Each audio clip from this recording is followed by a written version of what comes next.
Bapak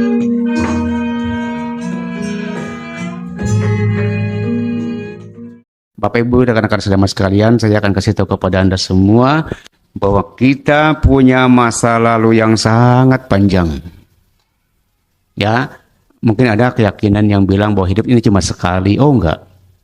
Kalau di kita di Buddhism, ya, apa yang saya pelajari dari suta-suta bahwa hidup ini bukan cuma sekali. Kita di kehidupan yang sebelumnya sudah lahir mati dalam angka yang tidak bisa dihitung dengan jari. Sudah sangat banyak, susah dihitung berapa banyak.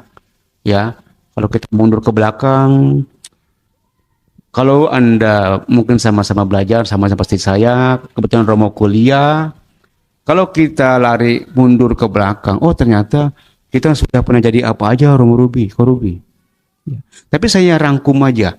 Kalau bicara panjang, besok nggak beres. Ya, jadi saya rangkum aja, Bapak Ibu, rekan-rekan sama sekalian, Anda yang perempuan, yang laki-laki, ya, yang masih muda, yang sudah tua, kita semua membawa bekal banyak dari masa lalu. Ada bekal yang jelek, ada bekal yang bagus. Kira-kira banyak yang mana nih? 50-50 kayaknya ya. Tapi yang jelek itu kebanyakan dah. Kebanyakan yang jelek. Karena sekarang masih kita pakai terus yang jelek-jeleknya. Ya. Nah, jadi Bante akan jelaskan kepada Anda, kita semua yang ada di sini, yang ada di luar sana, semua manusia, semua makhluk hidup yang kita lihat, yang kita kenal, yang bertemu dengan kita semua punya bekal yang sama. Cuma nggak tahu nih kadarnya seperti apa, Bante nggak tahu. Ya. Apa itu Bante bekal yang kita bawa? Ternyata dari kehidupan kita yang sebelum-sebelumnya, kita sudah punya bekal, nanti Bante akan jelaskan 3 bekal yang tidak baik untuk kita pakai. Kemudian ada 3 bekal yang mungkin harus kita kembangkan. Ya, Anda mau dengar yang jelek dulu atau yang bagus dulu? Hah? Bisa milih. Iya. Yang jelek dulu lah ya. Iya. Yang jelek dulu. Kalau bagus dulu, nanti takutnya besar kepala. Ya, kita akan bicara yang jelek-jelek dulu tentang diri kita. Semua manusia punya batin nggak? Punya batin? Punya memori nggak? Punya memori? Kita semua punya memori. Ya. Dan semua pengalaman kita di masa lampau masih ada di memori. Masih ada memori. 3 watak kita yang buruk. Sekarang nanti kalau saya bilang Anda merenung, saya punya nggak watak itu ya, Anda merenung ya. Ada 3 watak buruk yang kita bawa dari masa lampau dan sekarang dia masih tersimpan dalam diri kita masing-masing. Satu apa? Satu adalah watak makhluk neraka. Apa itu watak makhluk neraka? Yang disebut watak makhluk neraka ini, kalau orang di kehidupan sebelumnya lahir dengan kekuatan watak seperti itu, biasanya tuh orang tuh jahatnya minta ampun. Ya, kalau dibilang dengki, iya. Ya, kalau saya orang benteng mah dengki orangnya. Ya, jahatnya minta ampun. Pokoknya dia kalau ngeliat orang senang dia susah. Ya, kalau ngeliat orang susah dia senang. Jahat. Pikirannya juga jahat, penuh dengan rencana-rencana jahat. Mulutnya apalagi lebih tajam dari pisau katanya. Kalau ngomong nyindirin orang mulu, ngejelek-jelekin orang mulu, pokoknya jahat lah ngomongnya. Ngadu domba, bicaranya kasar, bicaranya sampah, binatang-binatang dibawa terus sama dia. Ya, orang makhluk neraka seperti begitu. Orangnya jahat, dengki, orangnya kasar sekali. Ya, dia kalau melihat orang bahagia dia nggak suka. Ya, tapi kalau dia melihat orang menderita emang maunya. Di sini ada nggak orang kayak begitu? Enggak lah, orang sini mah baik-baik semua. Iya, orang sini mah baik-baik semua. Kan nggak mungkin lah ada orang seperti itu di dalam masalah ini. Ya, kalau di luar Bante nggak tahu. Ya, kalau di sini sih harusnya nggak ada seperti itu.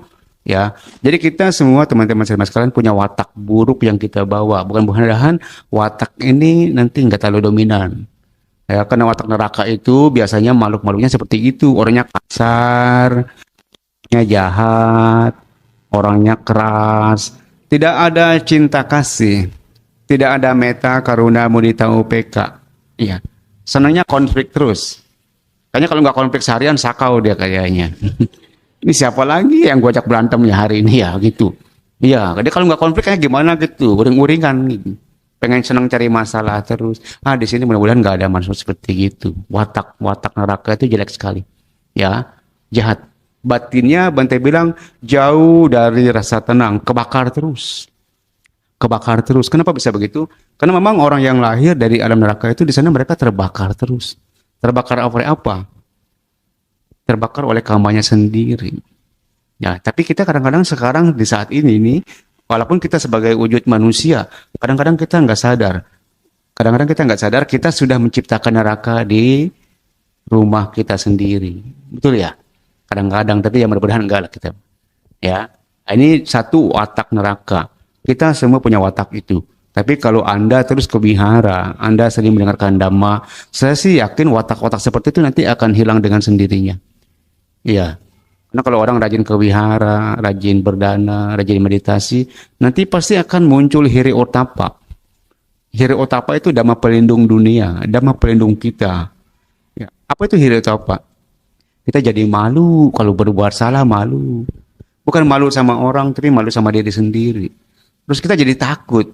Mau ngomong ini juga, aduh takut ya. Mau itu takut, bukan takut apa-apa, tapi takut karma. Jadi kalau Anda sering ke wihara, Anda sering kumpul-kumpul dengan orang-orang bijaksana, nanti pasti sifat-sifat baik Anda akan berkembang. Watak neraka mudah-mudahan kita nggak punya. Itu yang pertama. Kedua, kita punya watak binatang. Anda punya watak binatang nggak? Punya. Anda punya watak binatang. Saya juga punya watak binatang.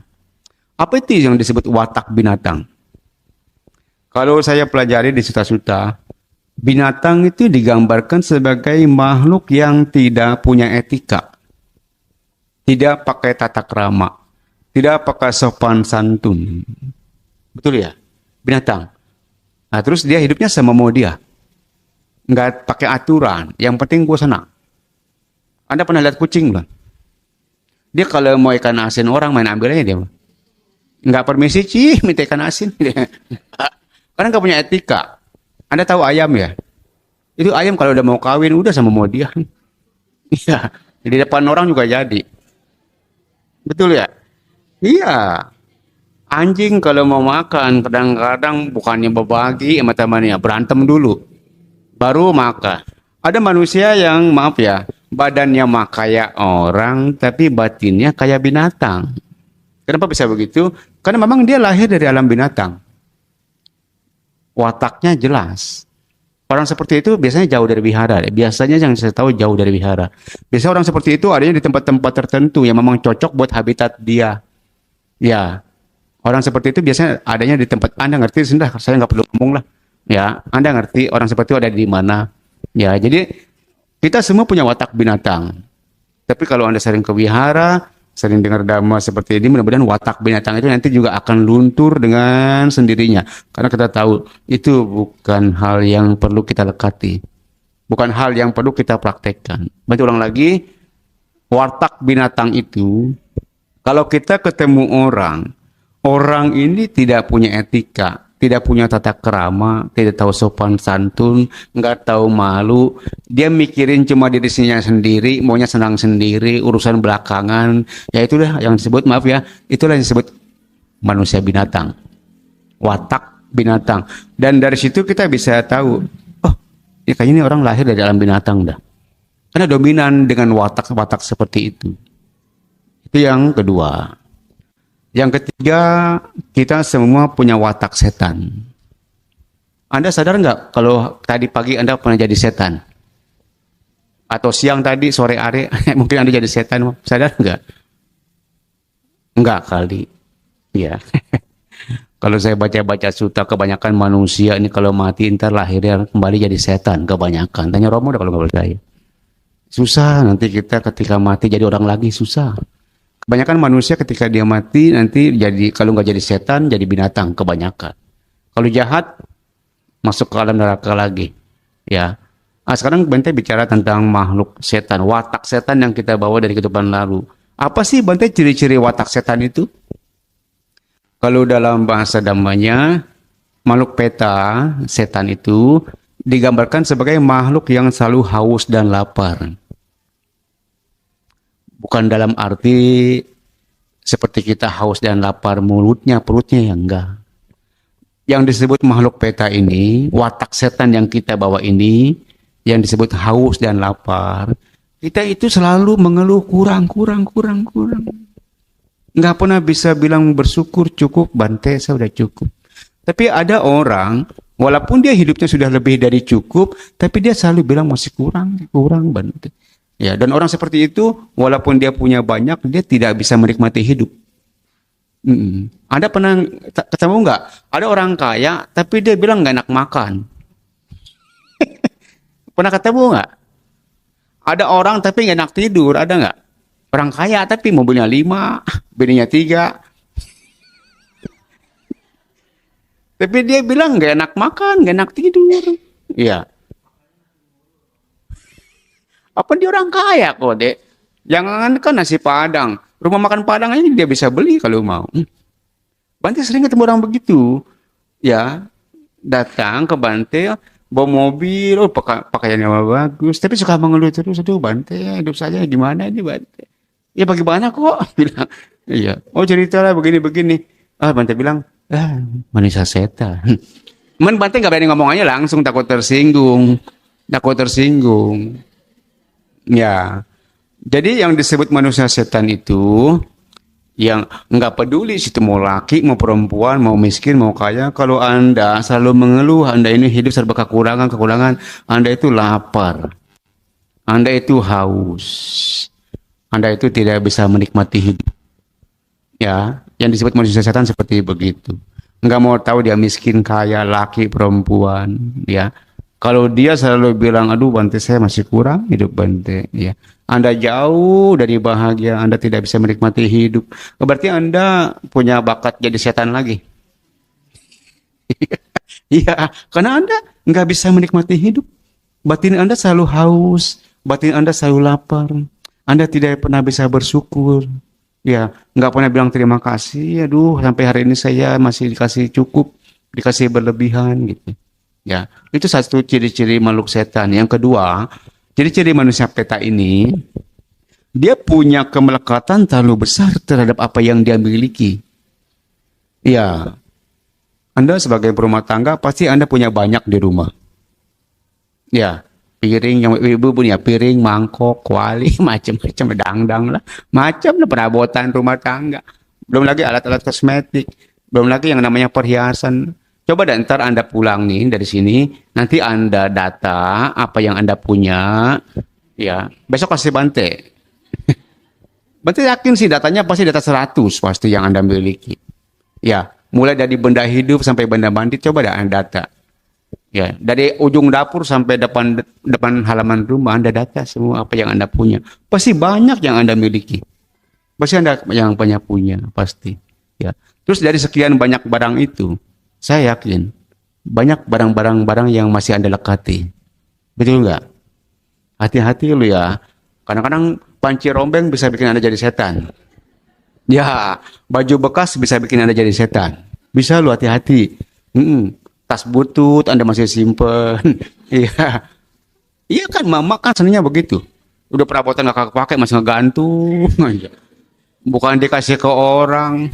Nanti Bante buat mesin kepeti. Ya, entah kalau nggak bawa perabotan di sana kan nggak bisa masak, kayak begitu. Iya, jadi kita teman-teman saudara sekalian di samping watak setan Bante bilang tadi kita selalu merasa kurang, badan kita haus dan lapar, kita itu kayak sayang banget sama apa yang kita punya, padahal udah nggak berguna. Ada nggak barang-barang yang Anda simpan di rumah, tapi sebenarnya barang itu udah nggak berguna buat Anda, ada nggak? Banyak. Apa perlu Bante ke sono ngelihat? Banyak Bante. Iya, hati-hati Bapak sekalian ya, hati-hati. Karena dari hal sepele begitu, nanti takutnya pas Anda mau mati Anda melang. Iya, melang sama langsung bocor. Entar langsung gua dibuang ke mangkong ya. Iya, melang sama ini, melang sama itu. Ya maaf ya Bapak Ibu teman-teman sekalian begini. Kalau barang-barang yang tidak berguna saja masih kita lekati, Apalagi nanti kalau kita punya yang kita sayang. Lebih kuat nggak daya lekatnya? Oh pasti, oh pasti. Itulah kenapa Buddha bilang ketika seseorang meninggal, kalau dia tidak mengerti apa itu kata melepas, kalau dia tidak bisa melepas dengan sungguh-sungguh, nanti dia akan jatuh ke alam setan, ke alam peta. Anda mau jadi setan lagi nggak? Besok cuci gudang. Besok cuci gudang. Apa yang Anda punya, yang Anda kira-kira nggak kepake, kalau kata Bante, ini udah nggak kepake, udah kasih orang aja. Ya Anda keluarin. Ya kalau Anda bisa seperti itu, mudah-mudahan lah aturan jadi setan kagak jadi setan. Masuk ke surga. Kan bagi-bagi orang. Jadi negatif jadi positif. Ya. Jadi banyak hal-hal yang mungkin kita tidak pahami, banyak barang-barang yang kita miliki, entah itu benda mati, entah itu benda hidup. Nanti itu kalau Anda tidak hati-hati, dia akan membuat Anda terjerat. Kalau bahasa orang benteng namanya melang. Pernah dengar kata melang? Kebanyakan orang kalau mati melang pasti. Melang sama siapa? Kalau masih muda pasti dia melang. Ya kalau yang mau mati entah perempuan entah laki gua kawin lagi enggak ya gitu. Iya. Kalau yang mati entah laki entah bini gua kawin lagi enggak begitu. Kalau dia punya anak dia pasti anak mana? Bini mana nomor 10, laki nomor 10, pasti anaknya yang dia pikirin. Anda punya anak enggak? Hati-hati, makanya Bante mah nggak punya anak. Biar mati nggak melang. Bante mah sengaja nggak mau punya bini, nggak mau punya wihara, nggak punya, kagak mau, takut melang doang. Malu kan udah jadi Bante, masa jadi setan malu. Iya, beku peta gitu kan. Hati-hati ya Bapak Ibu sekalian. Buddha bukan melarang kita memiliki sesuatu, nggak pernah melarang apa-apa Buddha. Tapi Buddha cuma kasih tahu kita, jangan terlalu melekat dengan apa yang kita miliki. Belajar melepas. Ya, bagaimana belajar melepas? Aduh susah minta ampun. Ngomong gampang, prakteknya susah. Nanti akan ngajarin bagaimana caranya melepas. Itu yang kedua. Yang ketiga watak setan. Hati-hati dengan apa yang kita punya, jangan melekat dengan apa yang kita miliki.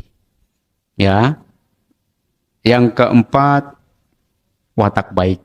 Yang kelima, lebih baik lagi. Yang keenam sangat baik. Yang keempat itu watak manusia. Kita semua sangat beruntung hari ini kita masih jadi orang. Ya, kita bisa terlahir sebagai manusia. Ini saya bilang luar biasa. Karena Buddha bilang sungguh sulit lahir sebagai manusia. Sungguh sulit untuk bisa bertahan hidup. Sungguh sulit untuk bisa hidup cukup. Susah luar biasa. Dan susah lagi, sungguh sulit untuk bisa bertemu dengan dhamma yang benar, yang baik. Yang sesuai dengan apa yang Sang Buddha ajarkan. Susah semua. Tapi sekarang apa yang dibilang susah kita dapat semua. Ya. Kenapa kita lahir jadi manusia? Kenapa kita lahir jadi manusia? Kita sekarang pakai watak manusia yang kita pakai ini sekarang. Ya. Apa sih ciri-ciri watak manusia begitu Bante? Manusia itu digambarkan sebagai makhluk yang punya etika. Kan Anda suka mungkin sering dengar bahwa kita ini katanya lebih mulia daripada binatang, betul ya? Lebih mulia daripada setan, betul ya? Tapi kenyataannya lebih jahat dari setan bisa. Ya, lebih jahat dari binatang bisa kadang-kadang. Tapi mudah-mudahan nggak seperti itu. Ya, kenapa kita lahir sebagai manusia? Ya, karena kita lahir dengan kekuatan sila. Moralitas kita bagus di masa lampau. Di kehidupan sebelumnya kita lahir dengan kekuatan sila. Tadi Anda sudah minta sila 5 itu. Berarti di kehidupan sebelumnya sila itu Anda jaga baik-baik.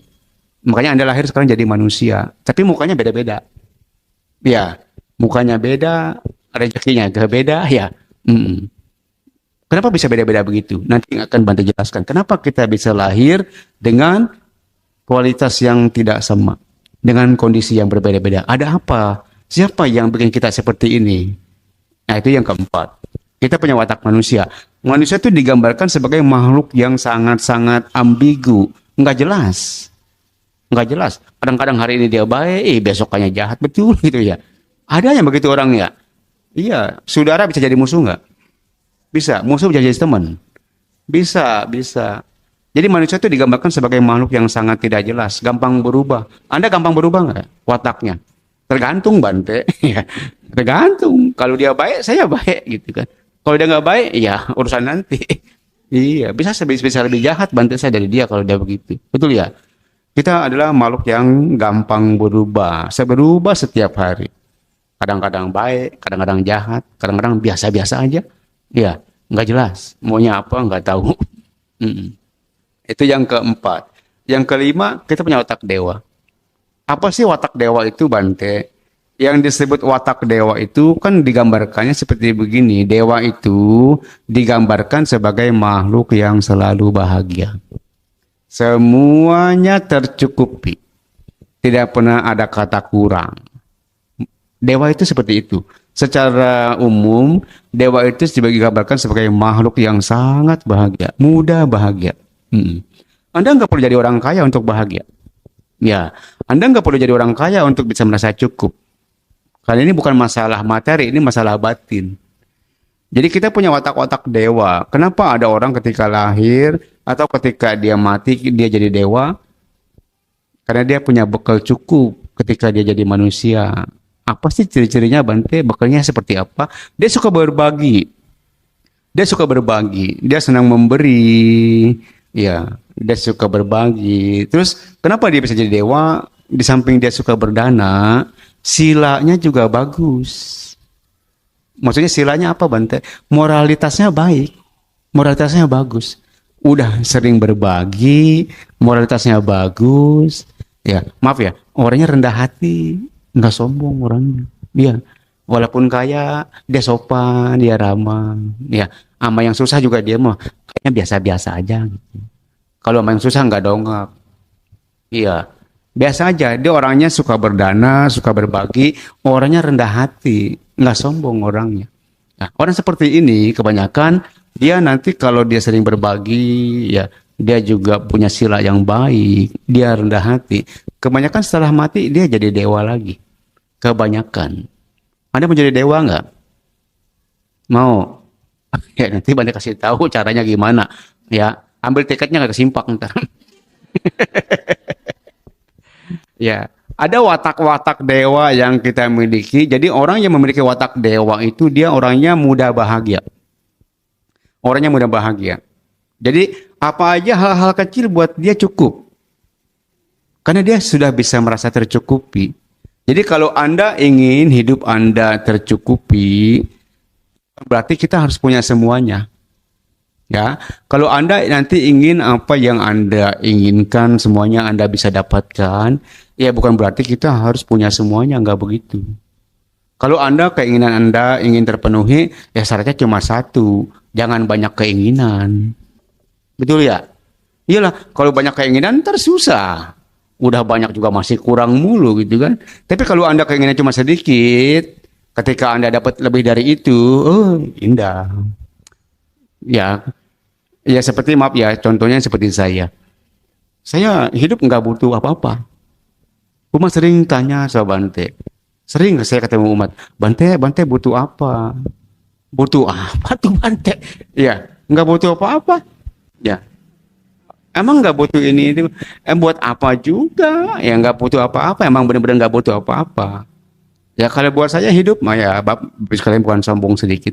Kalau buat saya hidup, saya mau makan sekali aja udah cukup. Iya, kams ya udah. Nggak makan juga nggak apa-apa. Jangan lebih dari 3 hari aja. Nggak kuat kalau kelamaan. Saya pribadi, saya hidup sebagai biku. Saya makan sekali kams ya. Di Simpak saya, kalau Senin sampai Jumat saya nggak terima tamu. Saya nggak terima makan siang. Saya cuma terima makan pagi aja. Itu pun saya nggak terima dana dari luar. Cuma orang dapur yang bikin. Biasanya nggak banyak juga, nggak pakai begini itu. Ya, kalau ada daun tumpangan air dimasak.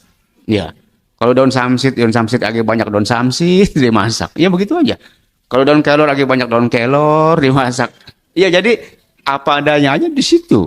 Kalau ada singkong lagi udah pada tua jadi cabut makan singkong ya. Cuma itu aja. Siangnya Bante nggak makan, enggak.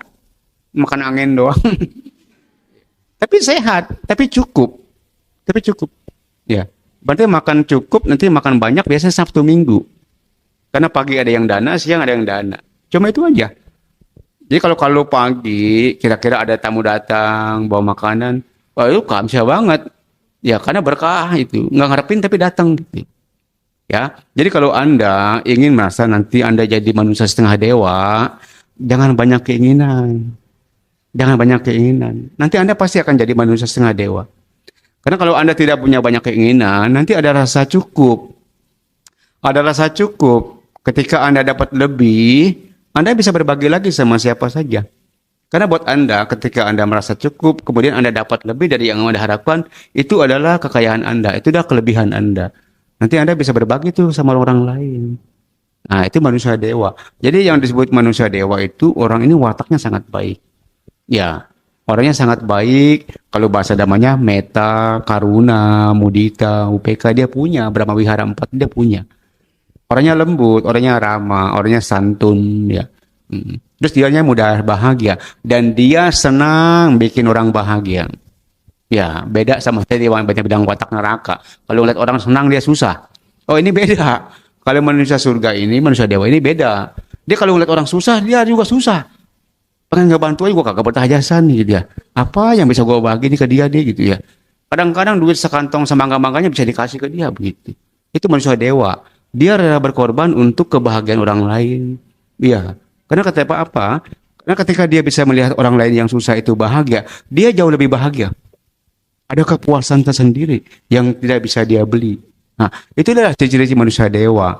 Orang yang disebut manusia dewa itu batinnya halus. Batinnya gampang tersentuh.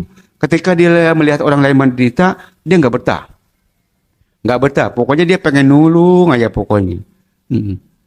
Bahkan bisa utang pinjam. Bisa utang pinjam buat nolongin orang, bisa. Nah, itu manusia dewa. Dia rela berkorban seperti itu. Mudah-mudahan Anda di sini wataknya seperti itu. Ya, melihat tetangga susah bukan dijobiin. Ya, ini melihat tetangga susah pada ngejobi, ya lo makan sih. Ya enggak. Kalau kita orang susah kita tulungin, kita bantu. Ya, nah, itulah manusia dewa. Jadi manusia dewa itu orangnya baik hati, orangnya lembut, orangnya santun, dan dia senang bikin orang lain bahagia, dan dia pun mudah bahagia, mudah bahagia. Ya, kalau seperti gitu, Anda sekarang sedang jadi manusia setengah dewa, mati kayaknya sih jadi dewa dah, kayaknya. Mudah-mudahan seperti itu. Dan ada satu lagi kualitas yang sangat luar biasa yang kita miliki, tapi ini yang sering kali diabaikan. Kita tidak gunakan kualitas ini. Padahal kita punya. Kita semua punya watak Brahma. Anda percaya nggak Anda pernah jadi Brahma? Karena saya sudah pelajari itu di Sutta Sutta, Buddha bilang bahwa kita ini semua pernah lahir di 26 alam kehidupan. Walaupun ada 31 alam kehidupan, kita baru sampai di 26 alam itu. Karena yang 5 sudah wasa 5 itu nggak masuk hitungan. Itu alamnya alam anagami. Tapi kita pernah lahir di 26 alam kehidupan. Pernah lahir. Tapi kalau Bante rangkum tadi yang 3 itu alam neraka, alam binatang, alam peta, asura Bante nggak sebutin karena asura mirip-mirip peta, terus alam manusia, alam dewa, dan yang terakhir kita pernah jadi Brahma. Lebih tinggi mana dewa sama Brahma? Oh, Brahma lebih tinggi. Brahma lebih tinggi. Kalau dewa, Bante bilang tadi, dia mudah bahagia. Kalau orang punya watak Brahma, dia sudah melampaui bahagia. Dia sudah melampaui susah dan senang. Batinnya lebih condong banyak tenang daripada senang. Kali kalau Anda masih cari senang, Anda mungkin masih condong ke arah alam-alam dewa. Ya. Tapi kalau orang punya watak Brahma, senang nggak penting. Karena dia udah puas hidup dengan senang. Yang dia cari dalam hidup ini apa? Dia mau cari tenang. Dan dia bukan cuma sekedar mencari, tapi dia bisa menemukan ketenangan di kehidupannya sekarang ini.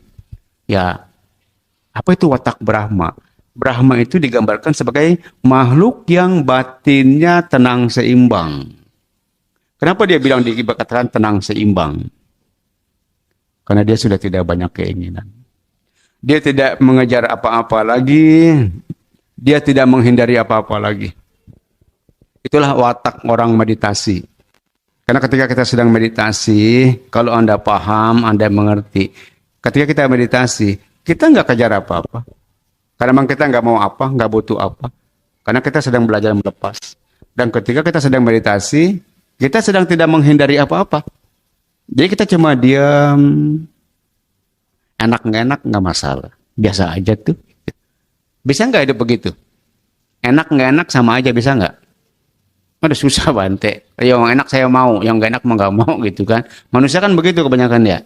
Tapi kalau Anda punya watak Brahma, enak nggak enak cuma juga pada liwat Bante. Biarin aja gitu kan. Jadi Anda punya batin seimbang. Anda tidak gampang diintervensi oleh orang lain. Orang lain tidak akan bisa mengganggu perasaan Anda. Ya. Tapi kalau Anda masih belum sampai ke situ, nanti akan Bante kasih tahu bagaimana caranya bisa sampai ke situ. Jadi perasaan kita tidak bisa diintervensi lagi sama orang lain. Orang lain nggak bisa menentukan perasaan kita. Susah senang terserah saya. Orang saya yang punya sih gitu kan. Ya. Tapi nanti kita carinya bukan senang lagi. Karena level kita bukan berhenti di situ. Kita melampaui senang, namanya tenang. Tenang ini tidak bisa didapat dengan berdana. Tenang ini tidak bisa didapat dengan jaga sila. Tenang ini, kalau kita bisa menerima kenyataan seperti apa adanya, itulah tenang. Jadi kalau Anda cuma main di sila, di dana, paling-paling lampu benternya Anda pasti senang, pasti Anda dapat. Ya, tapi kalau Anda ingin tenang, mau nggak mau Anda harus belajar meditasi. Nah, ini 6 watak yang kita bawa dari masa lalu dan sekarang semua masih ada di sini. Nah, itu yang masa lalu. Sekarang Bante bicara yang kehidupan sekarang. Tapi sebelum Bante lanjut, Anda yang mau tanya nggak? Oh ya Ci, silakan. Namanya siapa? Mei, mau nanya apa Mei? Ya, selamat malam Bante. Iya. Bagaimana cara mengatasi orang yang kita udah nggak berbuat apa-apa Bante, tapi dia selalu cari-cari masalah aja, selalu ngomongin yang padahal kita nggak melakukan, tapi dia ngomongin itu Bante. Iya. Pertama sudah dilakukan dengan saya mengabaikan. Pertama kali saya mungkin pernah melakukan klarifikasi bahwa apa yang dia katakan itu tidak benar. Tapi semakin saya klarifikasi, nyatanya dia semakin suka, makin menambah gitu Bante. Iya, demen dia jadinya. Iya. Emang maunya. Iya. Terus yang kedua sudah mengabaikan, tapi masih tetap aja Bante gitu. Dia omongin terus. Iya. Padahal nggak melakukan apa-apa dan yang dia bicara pun tidak ada buktinya gitu Bante. Bagaimana Saran Bante, Mei pindah rumah aja Mei. Bukan orang dekat sih Bante. Jadi memang jarang ketemu, tapi kayaknya ada aja gitu Bante yang nyampein, emang bener ya gini, emang bener ya gitu Kalau Bante. kayaknya kalau dari cerita begini nih, Ime kayaknya dulu pernah jadi ikan dah Mei. Apa tuh Bante? Gampang kepancing. Oh iya. Mei, semua manusia, jangan Ime. Bante pun masih Mei begitu. Udah jadi Bante, masih banyak yang ngomongin. Kuping belum budak Mei. Iya. Masih punya perasaan. Tapi lost teuing. Iya. Mulut situ. Iya. Mulut situ. Iya. Ngomong kan jauh main di sono. Masa bawa pulang ke rumah. Kalau Bante ilmunya begitu, men. Lost teuing ya Bante. Lost teuing. Iya. Iya. Imai kalau dikasih teh ayam mau nggak? Atau enggak? Hah? Atau enggak Bante? Itu tadi teh ayam dipungut. Oh iya. Teh ayam jauh dipungutin sampai ada masalah dibawa-bawa. Kalau dikasih yang jelek sama orang jangan diambil, Imai. Ya, yang bagus boleh bawa pulang. Tapi satu gini, Imai. Bante udah banyak belajar, Imai. Seperti yang Imai katakan. Kecil, Imai, kecil. Gini ya, biar nanti kita bisa membuat yang jelek jadi bagus, kita lihatnya dari sisi yang positif, Imai. Kalau kita sekarang misalnya dijahatin orang terus, berarti kita dulu pernah jahat.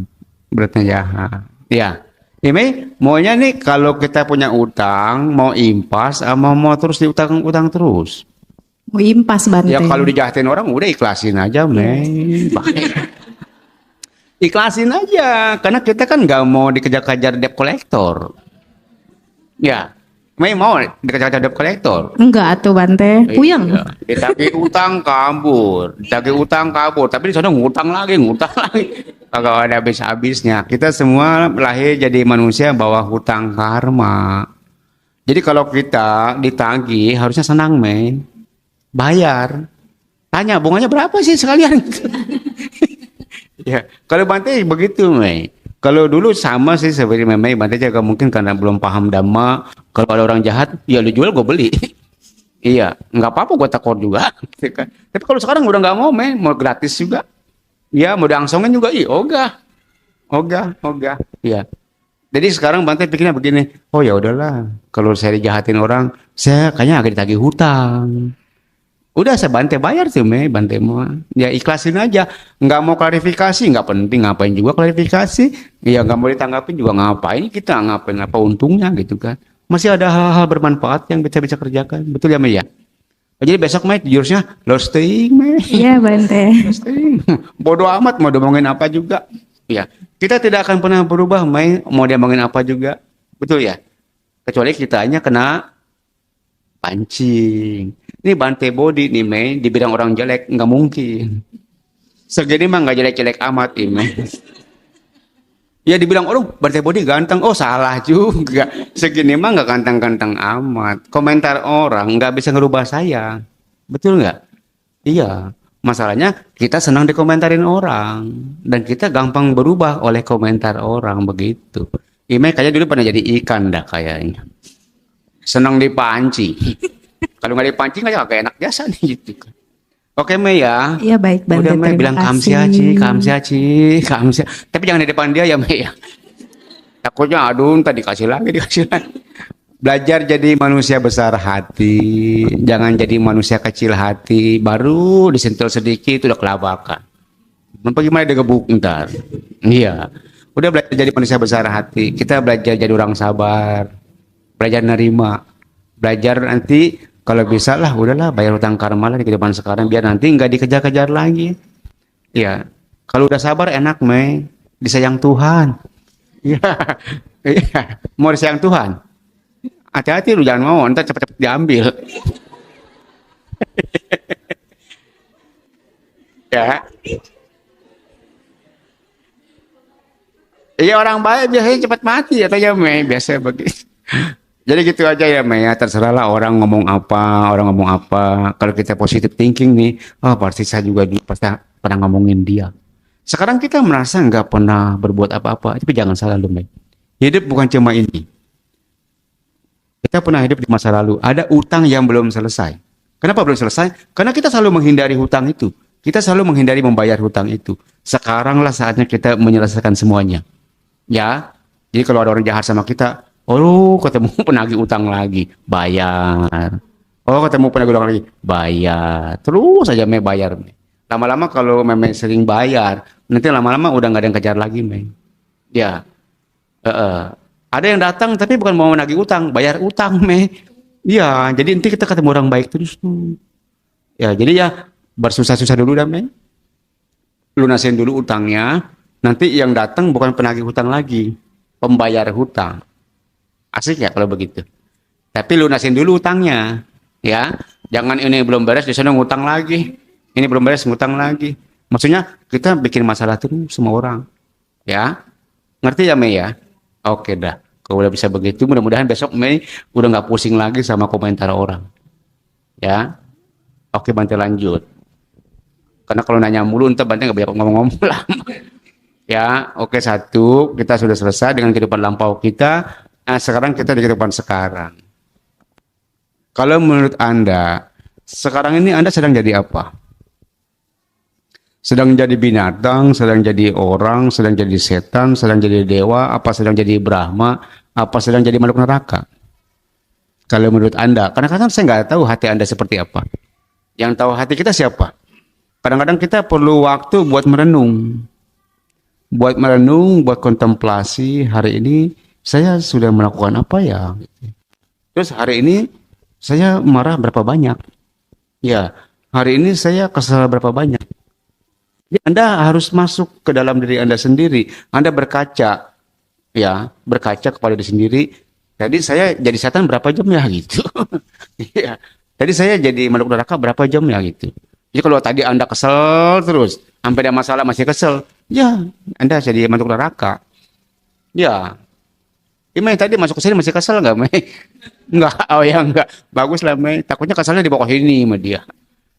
Jadi kalau kita masih menderita hidup, ya kita di mana-mana menderita, di rumah menderita, tempat kerja menderita, tidak masalah menderita, oh berarti kita makhluk neraka, Mei. Ya, kita sedang membuat di sini kita nggak nyaman. Ya, nah sekarang kita lihat perilaku, lihat tingkah laku kita. Ya, di kehidupan sekarang ini kita lebih condong baik atau jahat? Coba deh, Anda perhatikan masing-masing dari Anda sendiri. Ini di kehidupan yang sedang kita pakai ini sekarang nih, ini kita sebenarnya lebih banyak baik apa lebih banyak jahat? Kalau menurut Anda lebih banyak baik atau lebih banyak jahat? Ada dua macam kejahatan yang saya tahu kepada Anda hari ini. Ada dua macam kejahatan. Satu, kejahatan yang kita lakukan, tapi ada pihak lain yang kita rugikan. Satu, kejahatan yang kita lakukan, tapi tidak ada pihak lain yang kita korbankan, tapi diri sendiri yang jadi korban. Paham nggak? Jadi ada dua macam kejahatan yang kita lakukan dalam hidup ini. Satu, ketika kita melakukan hal itu, kejahatan itu, ada pihak lain yang jadi korban dan kita senang. Kita senang di atas penderitaan mereka.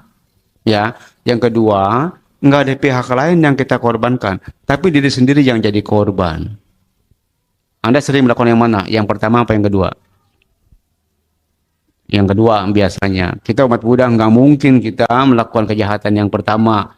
Nggak mungkin kita bisa menemukan kebahagiaan kalau kita membuat orang lain menderita, kayaknya nggak mungkin dah. Itu udah lewat buat kita, fase itu udah lewat. Tapi kadang-kadang yang kedua, kadang-kadang kita nggak sadar, kita sendirilah yang membuat kita menderita. Pernah begitu nggak? Oh sering. Bante sering ketemu orang seperti gitu. Dia nggak jahat sama orang lain, tapi dia nggak sadar dia jahat sama dirinya sendiri. Ada yang begitu? Banyak. Coba dah Anda perhatikan dah. Saya banyak ketemu manusia-manusia seperti itu. Umat Buddha tuh kebanyakan yang saya temui itu orangnya baik-baik. Orangnya baik-baik. Ya, kenapa bisa begitu? Karena mereka sering dengerin dhamma. Kayak tadi Dana, banyak banget Romo ya. Di mana-mana Bante tinggal. Aduh, umat Buddha luar biasa. Apalagi kalau Dana tuh. Luar biasa lah Bante nggak kemakan makanan Bante. Sampai kebanyakan. Iya. Kenapa? Karena umat Buddha senang berbagi, senang berbuat baik, ya. Tapi kadang-kadang mereka cuma sampai di level itu. Mereka baik sama orang, tapi kadang-kadang mereka nggak baik sama diri sendiri. Sering bikin sendiri tidak bahagia. Sering bikin diri sendiri nggak nyaman. Anda dalam hidup ini lebih banyak bahagia apa menderita? Siapa yang menderita? Angkat tangan. Pasti nggak ada. Angkat juga paling segini doang. Siapa yang menderita? Pasti ada di sini yang menderita. Saya yakin. Ya. Kenapa Anda menderita? Kenapa Anda menderita? Karena Anda tidak sadar Anda sedang jahat sama diri sendiri. Ya. Jadi teman-teman sekalian, kehidupan kita yang sekarang ini nanti akan sangat menentukan kehidupan kita yang akan datang. Ya, akan sangat menentukan. Makanya kalau Bante boleh pesen, jangan jahat jadi orang. Nggak boleh. Ya, kan Buddha makan pesannya cuma begitu. Jangan berbuat jahat, banyak-banyak berbuat baik, betul ya? Bersihkan hati, bersihkan pikiran. Itu aja sih pesan Buddha sebenarnya mah. Makanya orang kalau ditanya ke Bante kasih tahu saya Bante bagaimana nih biar punya tuntunan hidup. Udah kok jadi orang baik aja. Jadi orang baik aja, jangan jahat sama siapa-siapa gitu kan. Nah, tapi masalahnya kriteria baik ini bagaimana gitu. Kadang-kadang kita udah merasa baik, tapi sebenarnya belum baik. Kadang-kadang, ya. Tapi kalau kita sering belajar dhamma, mudah-mudahan kita udah bisa membedakan mana baik, mana buruk kita tahu, mana benar salah kita tahu, mana yang harus dikerjakan, mana yang harus ditinggalkan, ya kita tahu. Ya, kayak tadi Meme ketika dia bertanya begitu, sebenarnya dia masih bodoh sekali itu. Ya, kenapa? Dia ambil apa yang orang berikan, tapi apa yang dia ambil tidak bermanfaat. Malah bikin dia menderita. Berarti memang jahat sama diri sendiri. Nggak sadar tapi. Nggak sadar. Ya, Nanti kalau kita ingin hidup ini bermanfaat, intinya seperti itu aja. Jangan jahat, jadi orang nggak boleh, ya. Nggak boleh ngomongin orang begini, ngomongin ini, orang udah jelek dijelek-jelekin, kasihan. Nggak boleh. Iya, nggak boleh begitu. Karena kan kita juga kan nggak ingin diperlakukan seperti begitu, ya. Nanti kita belajar nanti bagaimana kita mengendalikan mulut, ya. Bagaimana kita mengendalikan mulut, karena memang biasanya dari mulut bahaya mah kayak, iya. Tapi mulut biasanya dari pikiran dulu ya. Makanya kenapa Bante tadi di awal Bante baca Dhammapada yang Yamakawaga, mano pubang, pikiran adalah pelopor. Tapi manusia kadang-kadang susah jaga pikiran. Kenapa? Karena malas meditasi ya kalau dia. Ya. Tapi kalau jaga mulut mungkin harusnya bisa kali, hati-hati. Ya. Jaga mulut, jangan sampai nanti kalau kita ngomong nyakitin orang. Ya, jaga mulut, nanti jangan sampai kita ngomong malah kata nanti senjata makan tuan. Ada begitu ya? Iya, hati-hati loh. Ngomong-ngomong sembarangan beletak kayak kena sendiri. Iya, habis ngomongin orang mulu. Yang diomongin ada di samping, nggak? Iya. Ya, hati-hati dengan mulut, jangan boleh begitu ya. Terus juga dengan pikiran, apalagi dengan tingkah laku kita. Kalau Anda bisa mengendalikan diri, Anda bisa mengendalikan pikiran, Anda bisa mengendalikan ucapan, Anda bisa mengendalikan tingkah laku, mudah-mudahan nanti hidup Anda akan ada di jalan yang benar. Ada di jalan yang benar. Sekarang Bante melihat banyak umat Buddha yang sudah berada di jalan yang benar. Mereka senang berdana, mereka senang jaga sila. Ya, Romo tadi baru bertanya ke Bante, mau ambil 10 sila, Bante ambil sendiri aja Romo lah. Udah, jangan ribet-ribet Romo. Udah praktek aja. Ada Buddha. Udah kita nggak perlu manggil Bante dulu atau online dulu minta sila, nggak usah. Ya, langsung praktek aja. Karena Buddha Dhamma ini agama praktek. Bukan agama ritual, bukan agama teori. Udah jalanin aja Romo, ambil 10 sila, ambil 10 sila. Ya, yang penting kita praktekin apa yang kita mau itu. Yang Romo udah tahu 10 sila itu apa, udah tahu, ya udah jalanin aja. Ya, jadi teman-teman sekalian, dana buat Bante penting, sila buat Bante penting, tapi ada yang lebih penting lagi dari dana dan sila, namanya meditasi. Meditasi ntar Bante bicara dulu. Bante akan bicara dana dulu. Karena sebagai perumah tangga Anda perumah tangga, Bante yakin, Anda pasti ingin jadi orang kaya semua. Betul ya? Udah jadi orang kaya belum? Udah, syukurlah. Syukur. Ya, semua orang pasti nanti kalau bicara duit pengen banyak. Enggak, punya rezeki pengen banyak.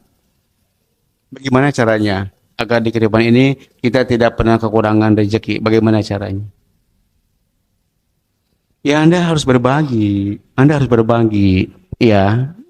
Kalau Anda tidak pernah berbagi, Anda tidak pernah menanam, kapan Anda metik? Karena banyak dari kita umat Buddha kadang-kadang nggak ngerti. Mereka undang biku buat blessing rumahnya, bukan cuma Cece aja. Cece jangan kecil hati. Cece satu di antara 1 juta orang. Banyak Cece umat Buddha yang seperti Cece, banyak sekali. Karena mereka nggak ngerti berkah itu apa. Ya, padahal kalau kita baca Manggala Sutta, berkah dari situ. Tapi ini kita bicara tentang materi, tentang uang, tentang ekonomi. Saya sering diundang orang-orang di Jakarta sana. Ya, orang-orang kaya, tapi yang masih merasa kurang. Dia suruh undang Bante, ya Bante yang diundang ya datang lah. Kadang-kadang Bante tanya, kok ini undang Bante mau ngapain? Mau blessing Bante? Aduh, ini rumah udah bagus kok, Bante bilang. Mobil udah banyak. Emang kurang apa lagi? Coba ngomong. Biar Bante ngomong sama dewanya gampang, Bante bilang. Iya, akhirnya Bante mah kalau begitu udah nggak baca parita, nggak blessing. Udah Bante ceramain deh tuh, engkong Bante. Iya, sampai pulang Bante nggak baca parita. Bante ceramain aja. Kok, maaf ya kok ya, ini ujung-ujungnya satu kok. Engkau mah kurang bersyukur. Iya, habis udah duitnya banyak, mobilnya banyak. Iya, semuanya banyak, rumahnya bagus. Rumah dia, kamar mandi dia lebih bagus dari kuti saya. Tapi minta di blessing sama saya. Ada juga kok saya kok yang di blessing sama engkau, dia bilang. Iya, terbalik ini mas, saya bilang. Jadi yang disebut blessing itu, kita nggak bisa bergantung sama orang lain untuk berkah yang kita harapkan. Kita harus berbuat sendiri. Iya, kita harus baca parita sendiri, kita harus berbuat sendiri, berdana sendiri. Anda harus lakukan sendiri. Anda nggak bisa bergantung sama saya. Anda nggak bisa bergantung sama Buddha. Buddha cuma kasih tahu jalannya begini, begini, begini, begini. Jalanin, jalanin, ya. Jadi berkah itu bukan datang dari orang lain. Berkah datang dari siapa? Dari diri sendiri. Kalau Anda pengen jadi orang kaya, Anda harus berbagi sama orang-orang susah, sama orang-orang miskin. Ya, tadi Bante udah bilang, kalau Anda ingin jadi orang kaya, biasanya kalau Bante tahu ini Uposatha ini hari yang paling baik. Memang ada hari semua baik, tapi Uposatha adalah hari yang paling baik. Besok Uposatha ya. Nah, nanti kalau Anda nanti ingin mempraktekkan apa yang saya katakan, nanti di Uposatha itu, kalau Anda punya rezeki, Anda boleh bisa beli makanan enak. Makanan enak ini maksud Bante, belilah makanan spesial, ya, yang buat kita mungkin itu makanan itu biasa-biasa saja. Contohnya begini. Anda mungkin bisa beli fried chicken. Anda mungkin bisa beli Dunkin Donut. Kemudian Anda cari orang-orang yang miskin yang nggak mungkin bisa beli itu. Ya, karena buat kita makanan itu mungkin biasa, tapi buat dia itulah istimewa. Ya, ketika Anda bisa memberikan makanan istimewa buat orang-orang seperti itu, nanti kalau karma baik itu berbuah, oh indah sekali. Indah sekali. Karena Anda memberikan sesuatu yang dia tidak bisa akan dapatkan. Jadi ada kalau Anda bisa seperti itu, oh nanti luar biasa loh. Ulang-ulang terus aja seperti itu. Sering berbagi sama orang susah, sering berbagi sama orang-orang lapar. Terus saya begitu. Jangan juga dana ke wihara, jangan lupa ke wihara juga kita berdana.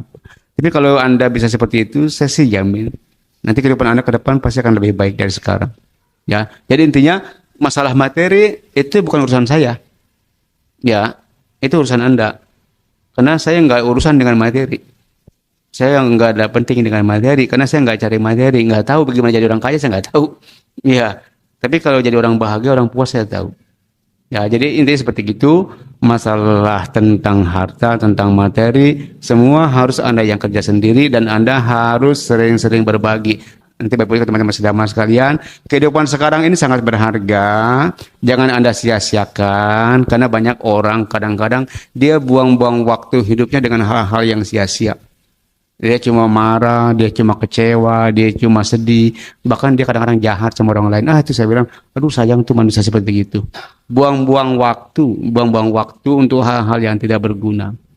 Bagaimana cara kita hidup yang sekarang, nanti bisa akan jadi bayangan, ke depan akan jadi apa. Ya, Anda semua bersyukur sudah punya tuntunan. Ya, saya sih yakin lah kalau kita benar-benar menjalankan ajaran Buddha dengan baik, jalan ke depan kayaknya bisa diprediksi deh. Bisa diprediksi. Ya, karena kita sudah ketemu jalannya dan kita sudah menapaki jalannya. Kita sudah tahu caranya gitu. Ke depan kayaknya buat kita sih orang-orang Buddhis ya, alam surga kayaknya kecil kali ya. Tapi nggak boleh sombong-sombong juga kali ya. Takutnya pede-pede nggak tahu kejeblos. Takutnya terlalu pede, kadang-kadang meleng ya. Kejeblos, kepleset. Jadi teman-teman sama sekalian, tadi Bante udah bicara masa lalu. Sebenarnya maaf ya, kalau kita bisa perhatikan orang di setiap hari, kita bisa tahu, ini orang kayaknya dari alam setan. Ya, coba deh Anda perhatikan orang-orang. Tapi Anda harus paham dulu. Anda perhatikan watak manusia. Ini orang kayaknya dari alam binatang kayaknya gitu. Kenapa? Di dalam diri tiap-tiap manusia ada satu watak yang paling dominan. Yang setiap hari dia perlihatkan di muka umum. Coba Anda perhatikan dah. Anda punya teman, Anda punya saudara, Anda punya tetangga. Anda perhatikan dah. Semua manusia punya satu watak dominan yang setiap hari dia tunjukkan di depan orang. Anda suka ketemu orang-orang seperti itu? Setiap hari begitu gayanya ada laguannya begitu. Tiap hari begitu aja. Itulah watak dominan. Tapi manusia bisa berubah. Manusia bisa berubah. Kita tidak bisa menilai orang dari tingkah lakunya yang sekarang. Manusia bisa berubah. Dan kita semua bisa berubah. Tapi kalau saya pribadi, saya ngomong sama orang nih, saya bisa tahu ini orang dari mana nih. Minimal dia sekarang sedang jadi apa saya tahu. Sekarang. Tapi nggak tahu 2 menit kemudian, nggak tahu. Karena kita adalah makhluk yang selalu berubah. Kita bisa jadi setan, kita bisa berubah jadi dewa, bisa. Ya. Tadi baru serakah, sekarang berbagi, bisa seperti itu. Kita adalah makhluk yang selalu berubah, mudah berubah, gampang berubah. Tapi mudah-mudahan perubahannya bukan ke arah yang buruk, tapi ke arah yang baik. Nah, saya mau kasih kesempatan kepada Anda untuk bertanya lagi. Nanti kalau nggak tanya, Bante lanjut lagi. Cice, mau nanya apa? Selamat malam Bante, Namo Buddhaya. Saya mau nanya yang soal Bante tadi bilang banyak-banyak memberi. Iya. Ya. Misalnya kalau saya ada niat mau memberi sama orang yang benar-benar butuh gitu, yang misalnya memberi makanan sama orang yang benar-benar kelaparan. Tapi tuh sebelum saya memberi, dia udah minta duluan gitu. Lah bagus malah Pak. Tapi jadi kayak kesel gitu. Kita udah niat mau ngasih belum, kesel duluan. karena kita udah niat mau ngasih Bante, tapi dia tuh udah ngocehnya beda ngomongnya gitu. Ngomongnya. Iya. Emang kadang-kadang ada yang suka nyinyir begitu orang ya. Iya, udah tapi dikasih belagu gitu. Iya, tapi saya kasih juga itu gimana tuh Bante? Tapi kalau Cici bicara begitu belum ngasih udah kesel. Bisa ngasih masih kesel nggak? Ya ada sih sedikit. Ya. Cacat dah tuh. Iya, kalau di bahasa Abhidhamma jadi dananya cacat. Jadi kalau bahasa kayak nanam, ya pohonnya bibitnya nggak bagus. Entah kalau tumbuh pohonnya kontet. Iya. Entah kalau berbuah juga buahnya pada kecil-kecil, asam lagi. Iya, belum matang udah pada jatuh. Iya. Kenapa? Karena cacat. Makanya kan kalau Buddha bilang kalau kita berdana ada 3 faktor yang harus kita punya dari awal. Sebelum memberi kita bahagia, saat memberi kita bahagia, setelah memberi kita bahagia. Kalau bisa. Iya, tapi kalau dari awal udah kesal duluan udahlah terimalah karmamu sendiri. Iya. Dapat berkahnya ya Bante. Ada. Ya begitu Bante bilang tadi, kalau punya pohon kelapa pada komeng kelapa. Iya. Kagak ada bagusnya. Ada pohonnya punya, tapi ya itulah pada jatuh mulu dimakanin kecodot. Iya. Jadi dananya cacat. Kalau dananya mau sempurna, Bante bilang tadi, senang waktu mau memberi, saat memberi kita masih senang, setelah memberi kita bahagia. Nah, itulah yang mesti dipelihara. Biarpun dia ngomongnya macam-macam. Urusan dia lo stay. Ya, saya mah pengen ngasih sih, pengen dengerin dia ngomong. Betul nggak? Iya. Kalau kita udah bisa begitu enak tuh sih. Iya, nggak apa-apa. Sekarang udah ngomongin apa? Nggak ada urusan. Orang kita mau ngasih, betul ya? Iya. Iya. Makasih Bante. Oke. Yang lain masih ada yang nanya nggak? Ya, Ci. Silakan, Ci. Pakai mic. Namanya siapa, Ci? Sebutin, Bante. Hah? Yaya. Namo Buddhaya Bante. Ya, Ci Yaya. Saya mau bertanya, kita semua mungkin punya masa lalu atau ada karma-karma buruk yang kita telah tanam di masa lalu, dan kita menyadari karma-karma sekarang ini berbuah dari masa lalu kita. Sekarang selain kita banyak berdana, baca varita, terutama kita menyayangi orang tua kita, untuk mengikis-ngikis karma buruk kita di masa lalu itu, apalagi yang mesti kita laksanakan Bante? Terima kasih Bante, Namo Buddhaya. Iya, Ciaya. Ciaya pernah dengar kata ahosikama enggak? Ahosikama, pernah dengar kata ahosikama? Belum ya? Tadi katanya baru ngomong Bante barusan. Kalau menurut Ciaya, dalam agama Buddha itu karma buruk bisa dihapus nggak?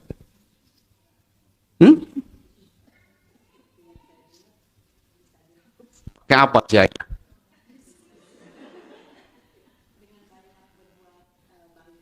Kalau banyak berbuat baik, kalau berbuat buruknya lebih banyak, bagaimana? Ayo. Ya. Oke lah. Karma buruk bisa dihapus dengan dua cara. Satu, Cahaya bilang dengan banyak-banyak berbuat baik. Itu pun kalau karma buruk kita sedikit. Ya, kan ada permohonan begini nih. Katanya, kalau kita di gelas, ada gelas isinya air garam. Biar nanti bisa ditawar, isiin air biasa terus ya. Masalahnya air garam kita bukan segelas, satu lautan. Lama. Bisa karma buruk nanti bisa kita kurangi dengan berbuat baik sebanyak-banyaknya. Tapi ada cara yang lebih simpel sih ya. Agar nanti karma buruk kita itu benar-benar dia berbuah tapi nggak berbuah. Jadi ahosi karma. Ngerti nggak maksud Bante? Karma buruknya berbuah tapi nggak berbuah. Gimana caranya? Ayo. Jangan diladenin. Bante sering terima karma buruk, tapi Bante nggak terima karma buruk. Ya, orang ngomong apa, lu stay. Nggak terganggu. Orang ngomong apa, nggak terganggu. Diperlakukan seperti apa, nggak masalah. Jadi kalau kita ingin menghapus karma buruk, bukan berarti nanti karma buruk berbuah atau dengan berbuat baik dari cara nerima, Ciaya. Dari cara nerima. Buddha guru kita masih terima karma buruk nggak? Kata siapa? Kata kita. Tapi kalau Buddha masih terima karma buruk nggak? Buddha masih terima karma buruk nggak? Kalau dari kacamata kita yang melihat itu, Buddha masih terima karma buruk. Karena di Sutta Buddha katanya masih dipitnah, cincak lah contohnya. Buddha masih dilukai oleh Dewa Datta. Tapi Anda tahu nggak perasaan Buddha seperti apa? Anda tahu nggak perasaan Buddha seperti apa? Atau dia mah nggak ada urusan? Buddha itu perasaannya semuanya kiriya. Kalau bahasa damanya kiriya. Jadi kiriya itu mau diapain juga Buddha mah nggak ngaruh. Nggak ngaruh, Ciaya. Jadi kalau kita misalnya kita dijahatin orang, tapi kitanya nggak terpengaruh. Itu karma buruk bukan? Ini karma buruk berbuah bukan? Itulah karma buruk yang kita selesaikan. Kita hapus. Ya, ada orang jahat sama kita. Tapi kita tahu, kita dengar gitu. Tapi kita nggak kepancing, biasa-biasa aja. Ya, kita lewatin. Jadi, bagaimana cara kita menerima, itu nanti akan menentukan karma itu berbuah atau tidak, berat atau tidak. Masalah kecil bisa jadi gede nggak? Bisa dikembang-kembangin? Bisa, orang ngomong sekitik doang, bisa dibawa 2 hari, 3 hari, 4 hari, bisa dibawa seumur hidup. Ada ya? Tapi kalau orangnya bijaksana, dia ini orang ngerti.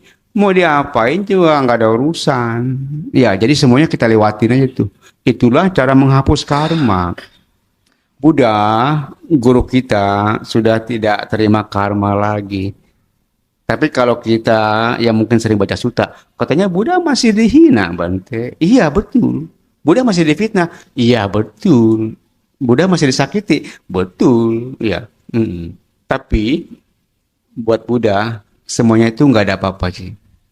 Ya, jadi kalau kita mau menghapus karma, kitanya mesti punya kebijaksanaan. Ya, buat baik harus sih. Tapi kita harus juga punya kebijaksanaan, pengertian benar, agar nanti ketika kita karma buruk itu berbuah, bukan lagi jadi karma buruk, tapi jadi sebuah kebijaksanaan yang baru.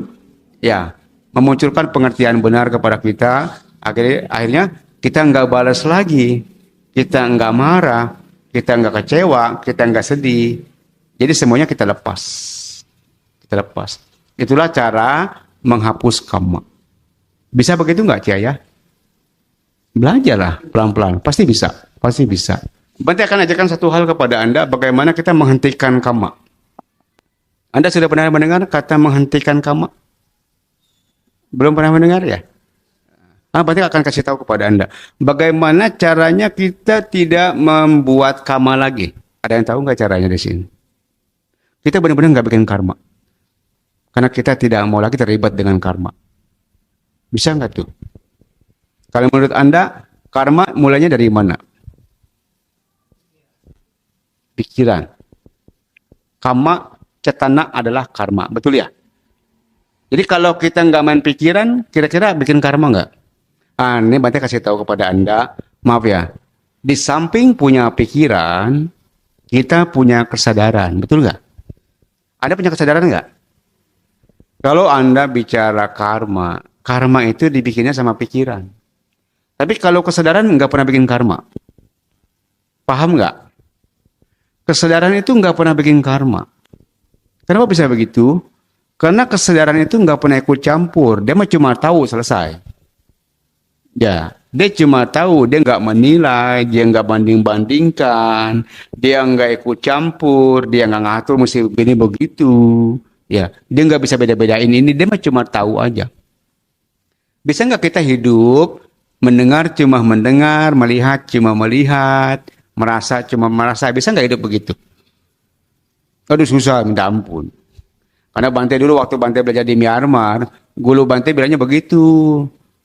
Melihat cuma melihat, mendengar cuma mendengar, merasa cuma merasa. Apa kali maksudnya? Iya. Karena saya dulu orang yang sangat mudah bereaksi sih. Ya, ngelihat apa, ngedengar apa, ngerasa apa, langsung bereaksi. Kalau cocok gue senang, kalau nggak cocok gue susah gitu kan. Tapi ada, kalau kita mau belajar, enak nggak ada masalah. Enak nggak ada masalah. Jadi kita hidup tidak pakai pikiran lagi. Kalau kita masih pakai pikiran, kita masih bikin karma terus. Kalau pikirannya bagus, positif, masih mending karma baik. Kalau pikirannya jelek, bagaimana? Karma buruk. Siapa yang susah kalau begitu? Anda sendiri. Anda sendiri. Nah, sekarang Bante mau kasih tahu Ciaya bagaimana cara yang lebih baik lagi agar kita punya waktu, punya waktu di saat itu kita benar-benar nggak bikin karma, Ciaya. Bagaimana caranya? Meditasi, Ciaya. Meditasi. Ya, banyak orang meditasi tapi masih bikin karma banyak. Ya, karena banyak Bante kan udah sering ini pindah-pindah ke tempat meditasi ini, belajar, latihan, melatih juga. Banyak Bante lihat yogi-yogi pada stres banyak. Mukanya pada jutek. Ya, nggak bahagia kayak Anda. Ya, banyak yogi-yogi seperti gitu. Banyak yogi yang ada yang gila, ada. Banyak kemarin baru ketemu satu yogi tapi maaf ya, agak sedikit gila. Kenapa bisa begitu? Karena ketika dia meditasi, dia nggak berhenti, Ciaya. Dia mengejar sesuatu. Berarti nggak tahu apa yang dia kejar. Yang pasti dia mengejar pencapaian. Ya, waktu kita meditasi, sebenarnya simple. Kita meditasi, kita pengen berhenti, Ciaya. Waktu kita meditasi, kita pengen berhenti. Kita pengen istirahat. Kita nggak mau bikin karma lagi. Bagaimana caranya tidak bikin karma? Kita cuma cukup tahu, selesai sudah.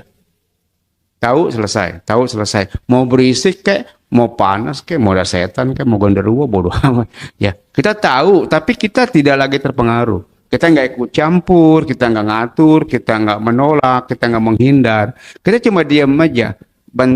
Bahasa Bante, berhenti, ya, berhenti. Ya. Bisa nggak kita berhenti? Mau belajar berhenti nggak? Mau belajar berhenti? Mau? Ayo kita belajar berhenti ya, sebentar ya. Mudah-mudahan berhenti selama-lamanya. Mudah-mudahan. Karena buat saya ini sangat berharga. Saya bahagia sekali ketika saya tahu saya bisa berhenti. Ya, saya bahagia sekali. Oh ini ya yang namanya berhenti. Rest in peace pernah dengar? Pernah dengar rest in peace enggak? Apa itu?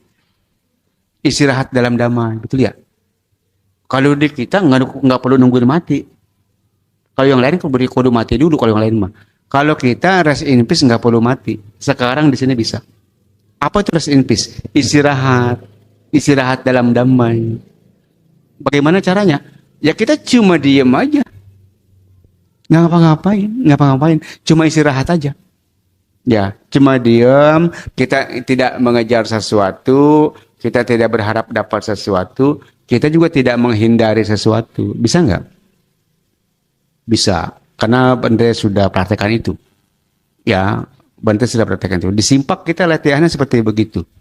Kita meditasi bukan pengen dapat apa. Bukan pengen bisa apa. Bukan pengen tahu apa. Bukan. Oh, kita meditasi pengen berhenti. Berhenti apa, Bante? Berhenti bikin karma. berhenti terlibat lagi. Udah nggak mau terlibat apa-apa. Cuma enakan diem. Oh ternyata diam itu indah.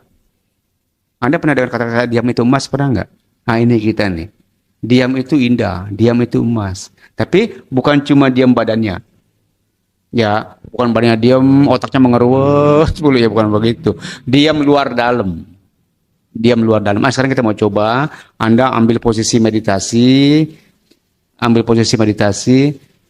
senyaman yang Anda bisa. Kakinya boleh diangkat satu, ditumpuk di atas di bawah ya boleh, atau di depan di belakang boleh, terserah Anda nyamannya seperti apa.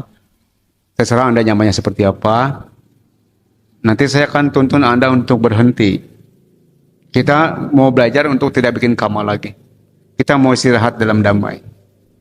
Kalau udah Anda bisa, nanti Anda bisa jalan sendiri. Nggak perlu saya lagi. Duduk rileks, buat tubuh Anda tenang, nyaman, senyaman mungkin. Duduk rileks ya. Tubuhnya tegak, tidak bungkuk. Kepalanya pun tegak, tidak menunduk. Ya. Rileks sekali. Buat semuanya nyaman. Buat segalanya nyaman. Inilah cara kita mencintai diri sendiri. Ya, inilah cara kita menyayangi diri sendiri. Kita pengen istirahat, capek. Karena selama ini kita tidak sadar ya, kita bikin capek diri sendiri. Kalau tubuh Anda sudah tegak, tangan Anda boleh taruh di pangkuan atau di atas lutut, terserah. Yang penting Anda nyaman. Yang penting Anda nyaman. Cek yang di kursi juga nggak apa-apa, bersandar nggak apa-apa. Yang penting nyaman. Tutup mata Anda. Tutup mata Anda. Awalnya Anda memperhatikan nafas. Nafas masuk, nafas keluar. Nafas masuk, nafas keluar.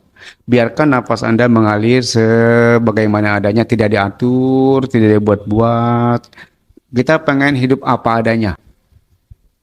Tidak lagi mengada-ngada, apa adanya. Jadi nggak ada yang diatur lagi, nggak harus begini, nggak harus begitu, apa adanya. Mau napas syukur, nggak napas pun nggak masalah. Ya, tapi ketika Anda bernapas, Anda tahu. Anda jangan sampai kehilangan jejak napas Anda. Karena napas adalah objek utama kita. Tapi di luar napas, nanti kita berusaha menerima kenyataan. Nanti mungkin kaki Anda kalau lama tak kesemutan, tak pegel. Anda tidak boleh menghindar. Anda tidak boleh merubah posisi. Anda harus belajar menerima kenyataan. Enak enggak enak, Anda harus terima. Enak enggak enak, Anda harus terima. Anda harus berdamai dengan diri Anda sendiri. Anda harus berdamai dengan tubuh Anda sendiri. Anda harus berdamai dengan suara-suara. Anda harus berdamai dengan sensasi-sensasi. Jadi Anda tidak lari. Anda tidak lari lagi. Ya, Anda tidak menghindari apa-apa. Jadi Anda cuma istirahat. Diam aja. Mungkin susah untuk pemula. Tapi nggak apa-apa. Orang kita lagi belajar kok. Ya. Oke. Meditasi kita mulai. 5 menit lah. Atau 10 menit. Ya. Anda rileks. Anda diam, Anda tidak bergerak. Bukan cuma tubuhnya, tapi batin Anda pun tidak bergerak. Coba bisa enggak? Batin Anda tidak bergerak. Anda masih mendengar, Anda masih merasa, tapi Anda tidak terpengaruh lagi. Anda tidak merasa keberatan dengan apapun yang Anda terima. Itu yang saya bilang sedang istirahat. Istirahat kita mulai.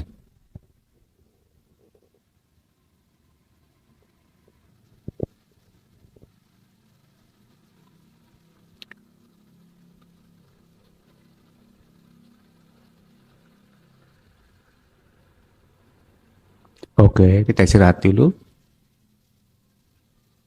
Meditasi selesai.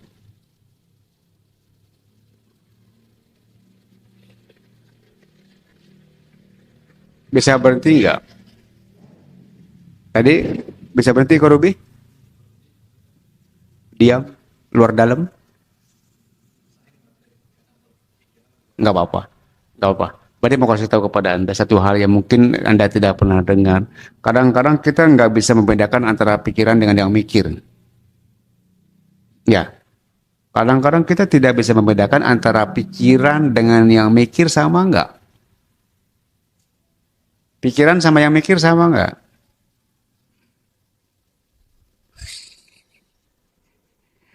Pikiran sama yang mikir sama nggak? Beda. Bedanya di mana? Anda harus tahu ini agar nanti Anda tidak terjebak oleh pikiran Anda sendiri. Karena saya tahu banyak manusia terjebak oleh pikiran, bukan oleh dirinya sendiri. Karena dia masih menggabungkan antara pikiran dengan dia itu sama. Oh enggak. Pikiran dengan yang mikir itu enggak sama. Ya. Anda pernah dengar kata sangkara? Sangkara. Sangkara itu bentuk-bentuk pikiran. Tapi dia bisa jadi bentuk-bentuk karma kalau Anda ikut campur. Ya. Jadi sangkara itu nanti kata-kata itu unik kalau buat saya. Kalau Anda diam, dia cuma jadi sangkara. Cuma jadi pikiran. Tapi kalau Anda ikut campur, dia jadi karma. Ngerti nggak maksudnya? Anda pernah ada mendengar kata-kata begini, anjing menggonggong kafilah berlalu. Pernah dengar nggak? Iyalah, pasti Anda pernah dengar. Anjing sama kafilah sama nggak? Oh, enggak, beda. Tapi kalau anjing menggonggong kafilah menggonggong bagaimana tuh? Apa bedanya? Oh, ya, anjing gonggong digonggongin lagi ya, tololnya minta ampun kan. Nah, kita kadang-kadang sering begitu. Pikiran begini kita aduh, kita jangan adu-aduan. Ya, kita merasa pikiran mengganggu kita, dia merasa kita diintervensi. Oh enggak. Anda harus bisa bedakan itu baik-baik agar nanti Anda tidak terganggu lagi oleh bentuk-bentuk pikiran. Iya, karena kita sering terganggu oleh bentuk-bentuk pikiran kita sendiri. Ada orang sampai dia terganggu dengan bisikan-bisikan yang dia bilang, Bante saya dibisikin ini, bisikin itu. Masih mending dibisikin. Bante nggak bisikin apa-apa, Bante bilang. Iya, tapi kalau Anda mengerti, wah asik banget. Asik benar ke Ruby. Mau apa kek, mau apa kita. Kalau bahasa Bante nih ya, kita udah bisa memisahkan. Antara pengalaman dan mengalami, kita udah bisa pisahin. Kalau bahasa kerennya sih, antara nama rupa udah kita bisa pisahin. Kalau Anda bisa begitu, dimanapun Anda mau, Anda bisa istirahat. Pasti dimanapun Anda bisa istirahat. Jadi intinya seperti begitu, jangan samakan antara pikiran dengan yang mikir. Kalau pikiran cuma muncul, biarin aja, itu nggak ada urusan. Ya, karena kan dibilang pikiran anatta, betul nggak? Bukan punya kita. Saya juga sama. Oh, dulu ketika saya meditasi di awal-awal, aduh nggak mau mikir, tapi mikir mulu. Terus pikirannya jelek-jelek lagi, Romo. Pikirannya buruk-buruk. Karena saya nggak paham, akhirnya saya merasa tersiksa dengan pikiran itu. Saya merasa bersalah, ya merasa nggak layak, merasa nggak pantas. Akhirnya saya tanya guru saya, Bante, aduh saya malu Bante, saya jadi biku. Kenapa? Ini kalau saya meditasi, Bante, pikiran jorok keluar mulu, salah sendiri. Kenapa lu dimasukin terus? Saya bilang, iya. Sekarang harusnya senang. Kan bisa dibilang senang. Karena sekarang agak dibersihin. Agak dikuras. Jadi kalau Anda meditasi, Anda mungkin punya pikiran buruk muncul, udah biarin aja. Anda agak dikuras. Inilah proses pembersihan dari dalam. Kalau bahasa kerennya, proses parisudi. Anda sering dikuras habis. Jadi kalau Anda sering meditasi, nanti yang keluar biasanya bukan yang bagus dulu, yang jelek dulu. Anda pernah bikin sumur nggak? Ramo pasti pernah bikin sumur, karena Ramo orang lama. Iya. Kalau orang bikin sumur, dia langsung dapat air bagus, apa dapat tambah becek dulu, Ramo? Pas becekan dulu, udah becekan dia nanti dapat pasir, dapat batu. Kadang-kadang yang sesuai dapat beling, Romo. Iya. Tapi nanti kalau dia terus gali terus, nanti dia bisa dapat air bening, air jernih. Jadi kalau kita meditasi, awalnya pasti yang keluar yang jelek dulu tuh. Anda jangan kecewa, Anda harus bahagia. Kalau Anda meditasi yang keluar yang jelek, Anda harus bahagia. Karena Anda sedang dibersihkan dari dalam. Ya, wajar kita yang keluarnya kotoran mulu. Karena yang kita masukin kotoran mulu. Betul ya? Nggak usah ditolak, nggak usah ditahan. Apa. Kalau kita tolak, kita bikin kamar baru lagi. Ya. Kita tahan, kita bikin kamar baru lagi. Lepas saja. Ya, Anda mungkin juga pernah dengar ketika kisah Buddha dengan Anggulimala. Pernah dengar ya? di hari-hari terakhir ketika Anggulimala ingin mencapai targetnya yang 1000 jari itu, Anggulimala kejar Buddha. Ya, tapi dia nggak bisa sampai. Anggulimala bilang, berhenti, berhenti, berhenti. Buddha bilang, aku sudah berhenti. Aku sudah berhenti. Kamu yang belum berhenti, itu kan. Anda ngerti nggak makna itu? Nah, tadi makna itu yang tadi baru saya omongin tadi. Kita mau berhenti. Kita mau berhenti. Karena selama ini kita nggak pernah berhenti. Kita setiap hari bikin kama terus. Coba Anda perhatikan. Setiap hari kita bikin kama. Kita nggak pernah tahu bagaimana caranya berhenti. Anda paling berhenti ketika Anda tidur pulas. Ya. Kalau ketika Anda pingsan, Anda berhenti. Tapi bukan berhenti yang ada makna. Itu nggak ada maknanya berhenti begitu. Yang disebut berhenti itu benar-benar ketika kita sedang terjaga, kita sedang sadar, kita berhenti. Nah itulah yang disebut kisah Anggulimala Parita bilang, Buddha bilang, aku sudah berhenti. Aku sudah berhenti, kamu yang belum berhenti. Maksudnya berhenti apa? Aku sudah berhenti bikin kama. Kamu masih bikin kama. Ah, itulah yang Bante ingin sampaikan kepada Anda. Sebenarnya kita bisa berhenti bikin kama. Cuma mungkin kita belum tahu caranya. Ya. Tapi kalau ini Bante udah ngomong panjang lebar, Anda masih nggak tahu caranya. Aduh, kelewatan Anda. Ya. Tapi nggak apa-apa lah. Kalau nggak tahu juga, apa Romo? Kebangetan Romo. Tapi nggak apa-apa. Kalau masih belum tahu, entah datang aja ke Simpak. Entah saya ketemuin sama teman-teman saya yang bisa berhenti. Ya, di Simpak ada teman-teman saya biku-biku lain. Ya, ada saya Lenya Nesi, ada Bante di Malang. Itu setiap hari Bante lihat dia sering berhenti. Anda boleh buktikan sendiri ya. Kalau saya ngomong mungkin Anda nggak percaya. Bante di Malang teman saya itu kalau meditasi 26 jam dia nggak bangun.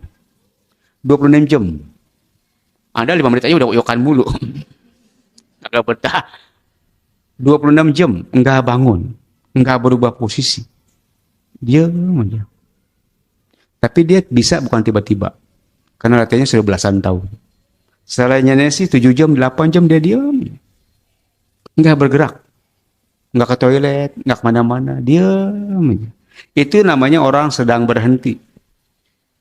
Kalau yang nggak tahu mah mungkin lagi dapat apa tidur kali itu ya enggak begitu, enggak boleh begitu, enggak begitu. Tapi dia sudah berhenti. Nanti Anda ketemu dia sama dia dah. Anda mungkin akan bisa melihat, oh ini orang yang sudah berhenti gitu. Oh ini orang yang sedang berhenti gitu. Coba nanti mampir ke Simpak. Nanti saya ketemuan sama mereka berdua. Ya, jadi dia tahu kapan harus berhenti dan dia tahu bagaimana caranya berhenti. Ya.